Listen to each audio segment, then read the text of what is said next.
memorable studio moment that I think of, working at Touch of Jazz, DJ Jazzy Jeff Studios in Philadelphia. I had heard the music years before and discovered, this amazing place and just worked my way. I was living in Atlanta when I first discovered them and worked my way to getting to Philadelphia, getting down in those basement studios and really never left. Crazy enough, I never signed a contract, never did anything. I worked in there for years. I remember the first time Jill Scott walked in the door. I think she had called the bus or something to get there. I remember when Floetry flew in from overseas. I just remember that whole movement. I was honored to be a part of that whole movement. I remember the first time Musiq Soulchild walked in the door. Music was a different kind of dude, man. He was very different. That's the best way I could word it. I don't know another word but different.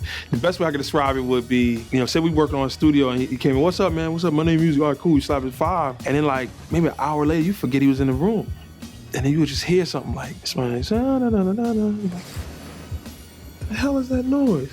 And he might just be sitting behind, like he'll be sitting behind these crates, like sitting like Indian style, just singing. He'd be like, yo, I didn't even know you was in here. Like he that kind of dude. If he came in, he was sitting, he might sit like over way down in the corner by himself. And he was just a real interesting dude, but his approach to music was so weird. He'd be like, yo man, sing this real quick. Let me hear what your idea is. So we started recording on him, no deal or nothing. I remember I had a song called Previous Cats. He was like, yo, I love that record, man. I want to put that record on my second album. He didn't even have a record deal at the time. I'm like, okay, all right, cool. And so we was recording stuff, and then he got signed to Def Jam. So of course he gets his deal. We were working on music, so like, yo, got this Previous Cat song, you loved it. He's like, nah, it's gonna be for my second album. Like, all right, cool, whatever. So we work on the first album. The album sells millions of copies, and her whole life just turned different. I mean, now I see the guy on tour, he's like, yo, he ain't hiding behind the crates anymore singing. He's like Musiq Soulchild now. Sure enough, he gets ready to work on the second album. He calls me up like, yo, I need that song now. I'm working on my second album. Like, it's like 5 years later. I'm like, dude, where's your mind that you can map out, the 5 years to the point where you're putting songs on albums that you ain't even got a record deal yet.